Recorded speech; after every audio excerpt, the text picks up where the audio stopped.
प्रदेश में भले ही 27 विधानसभा सीटों के उपचुनाव को लेकर तस्वीर साफ नहीं हो पा रही, लेकिन सरकार ने नगरीय निकाय और पंचायतों के चुनाव की तैयारी शुरू कर दी। वार्ड आरक्षण का काम जिलों में तेजी के साथ चल रहा है। ये काम तकरीबन खत्म हो चुका है। बताया जा रहा है कि दिसंबर या जनवरी में नगरीय निकाय चुनाव करवाए जा सकते हैं। वहीं नगरीय निकाय चुनाव के लिए नगर पालिक विधि अधिनियम संशोधन विधेयक लाया जा रहा था, लेकिन विधानसभा का मानसून सत्र स्थगित हो गया। अब अध्यादेश के जरिए महापौर और अध्यक्ष का चुनाव प्रत्यक्ष प्रणाली यानी सीधे जनता द्वारा कराए जाने का संशोधित प्रावधान किया जाएगा। सूत्रों के मुताबिक प्रदेश सरकार नगरीय निकायों के परिसीमन की प्रक्रिया पूरी कर चुकी है। कमलनाथ सरकार ने जिन 22 नगर परिषदों को अधिसूचना निरस्त करके ग्राम पंचायत बनाया था, उन्हें फिर से नगर परिषद बनाया जा चुका है। इन निकायों की मतदाता सूची बनाने के लिए राज्य चुनाव आयोग ने कलेक्टर्स को आदेश दिए थे, वो स्थगित कर दिए गए।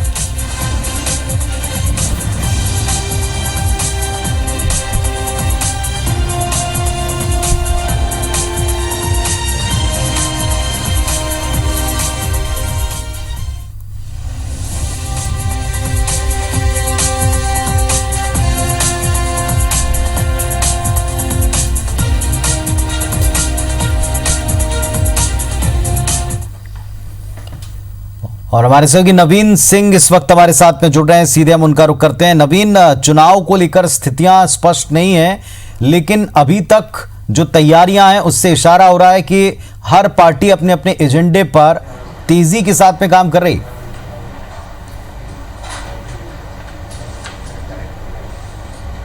देखिए पुनीत, बिल्कुल मध्य प्रदेश में कमलनाथ सरकार गिर चुकी है। 1.5 साल सरकार चली, हालांकि 4 महीना हो चुका है मध्य प्रदेश में भारतीय जनता पार्टी सत्ता में आ चुकी है। और आते ही सबसे पहला जो संकट मध्य प्रदेश की सरकार के सामने आया वो संकट कोरोना का संकट था, वैश्विक संकट था। हालांकि मध्य प्रदेश पर भी उसका खासा असर हुआ, लिहाजा मध्य प्रदेश सरकार के सामने बड़ी चुनौती थी। लेकिन शिवराज सरकार के साथ न सिर्फ कोरोना संकट को की चुनौती है, बल्कि तमाम सारी कई और चुनौतियां हैं। इनमें एक चुनौती नगरीय निकाय चुनाव भी कराना है, चूंकि मध्य प्रदेश में नगरीय निकाय चुनाव की जो समय सीमा थी वो खत्म हो चुकी है और अब वार्ड का जो आरक्षण था वो भी तकरीबन पूरे मध्य प्रदेश में खत्म हो चुका है और परिसीमन भी खत्म हो चुका है। तो ऐसे में तैयारियां मानी जा रही है कि मध्य प्रदेश सरकार दिसंबर जनवरी में नगरीय निकाय चुनाव करा सकती है और इसके बाद नगरीय निकाय चुनाव के बाद पंचायत चुनाव भी हो सकते हैं। तो फिलहाल अभी तक ये साफ नहीं हो पाया कि मध्य प्रदेश में उपचुनाव, विधानसभा के उपचुनाव कब होंगे।